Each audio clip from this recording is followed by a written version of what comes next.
Good morning students. अब तक हमने पढ़ा थे यूज़ ऑफ इज़ारम वाज वर। आज पढ़ेंगे हम विल बी और शैल बी। विल बी और शैल बी का यूज़ होता है हमारे फ्यूचर टेंस में, वाज वर का यूज़ होता है पास्ट टेंस में, इज़ारम का यूज़ होता है प्रेजेंट टेंस में। तो आज हम सिंपल विल बी और शैल बी पढ़ेंगे। तो इनकी पहचान क्या होती है? जिन वाक्यों के अंत में गा, गी, गे आदि शब्द दिए होते हैं तथा इनमें भी कोई वर्ब नहीं दी होती। जैसे हमने अब तक बनाए हैं इज़ारम वाज वर के सेंटेंस, इसी तरह से ये विल बी और शैल बी के बनेंगे।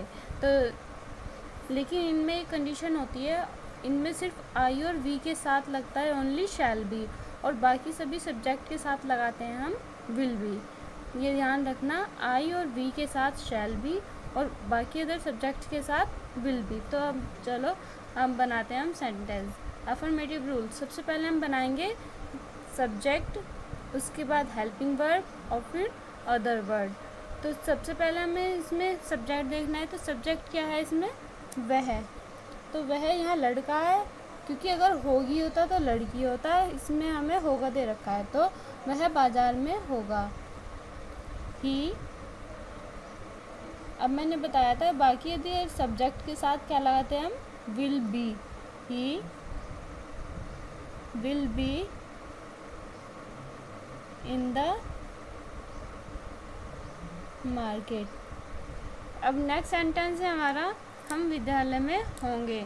हम विद्यालय में होंगे। अब हम इसमें वी, तो वी के साथ हम क्या लगाएंगे? Shall. We shall be in the school. अब हमने अफर्मेटिव रूल्स समझ में आ गए होंगे सब बच्चों के। अब हम पढ़ेंगे नेगेटिव। नेगेटिव में क्या है? नेगेटिव में ये जो हम विल बी और शैल बी अफर्मेटिव में लगाते थे, उसमें विल और शैल के बाद नोट लगाएंगे, तब हम बी लगाएंगे। विल बी और शैल बी का यूज़ एक साथ नहीं करेंगे, विल नोट बी या शैल नोट बी के रूप में यूज़ करेंगे। तो अब देखो, हम कल विद्यालय में नहीं होंगे, तो हम के लिए यहाँ हम क्या लगाएंगे? वी, और वी के साथ मैंने क्या बताया था, क्या लगेगा? शैल। वी शैल नॉट बी, कहाँ नहीं होंगे? विद्यालय में। इन द स्कूल। कल के लिए क्या लगाएंगे हम यहाँ? टुमारो। अगर यहाँ ये टेंस हमारा पास्ट में होता तो लगाते हैं हम यस्टरडे। ये हमारा टेंस है फ्यूचर में, तो इसलिए हमने लगाया है टुमारो। अब इंट्रोगेटिव फर्स्ट टाइप। तो सबसे पहले जो वाक्य हमारे क्या शब्द से शुरू होते हैं, उनको बनाने के लिए सबसे पहले हेल्पिंग वर्ब विल शैल से हम शुरू करते हैं। फिर विल शैल के बाद लगाते हैं सब्जेक्ट।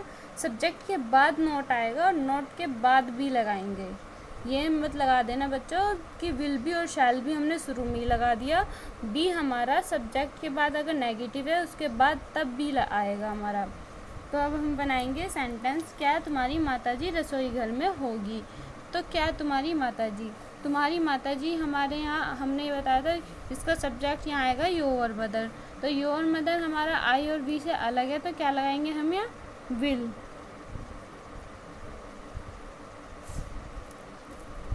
विल तुम्हारी माताजी, यहाँ इसका सब्जेक्ट है। Will your mother. अब हमारा इसमें नोट नहीं दिया हुआ है, तो हम क्या लगाएंगे? बी।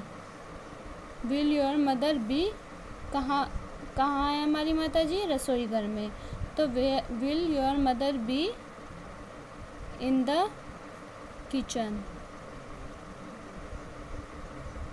अब हमारा सेकंड टाइप में मैंने बताया था जिन वाक्यों के बीच में कोई इंट्रोगेटिव वर्ड दिया हो, जैसे क्यों, कब, कैसे, कहाँ, इस तरह से वर्ड दिए होते हैं, तो उनको बनाने के लिए सबसे पहले लगाते हैं हम इंट्रोगेटिव वर्ड जो हमारे सेंटेंस में दिया होगा।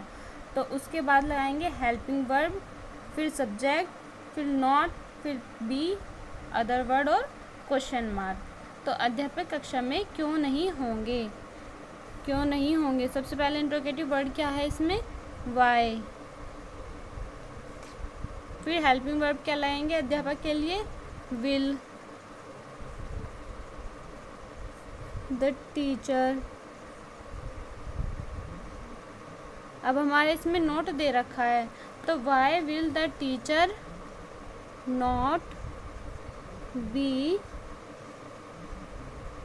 इन द क्लास, क्वेश्चन मार्क। अब हमारा बच्चों ये टेंस भी कंप्लीट हो चुका है।